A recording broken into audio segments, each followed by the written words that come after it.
bom? Você que gosta de tiro, porrada e bomba, quero te passar duas dicas excelentes. Primeiro, são alguns canais aqui do Math, Ritman e Thomas Swank, que são canais de profissionais em 3D, onde eles mostram e explicam toda a mecânica real de armas de fogo, armas brancas, de diferentes calibres, inclusive no caso aí das armas de fogo, como por exemplo fuzis AR-15, AK-47, lança-granadas, entre outros mais, pistolas de 9mm, a .40, etc e tal, enfim, diferentes calibres, inclusive armas de sniper, exatamente, eles mostram desde o projeto e o dano que aquele armamento faz.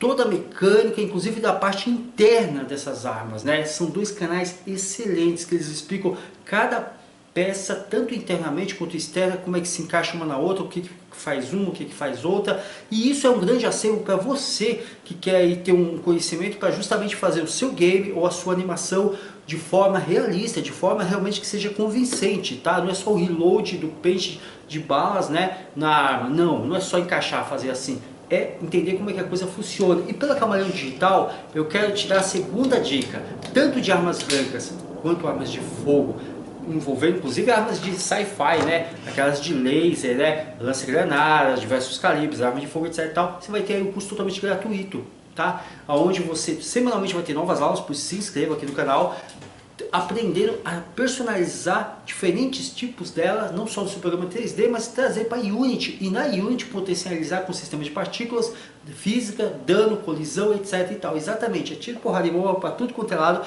e aqui pelo curso gratuito da Camaleão Digital de Mecânica de Armas. Você vai gostar bastante. Te aguardo aqui junto conosco, tá ok? Até lá, muito obrigado pelo seu tempo.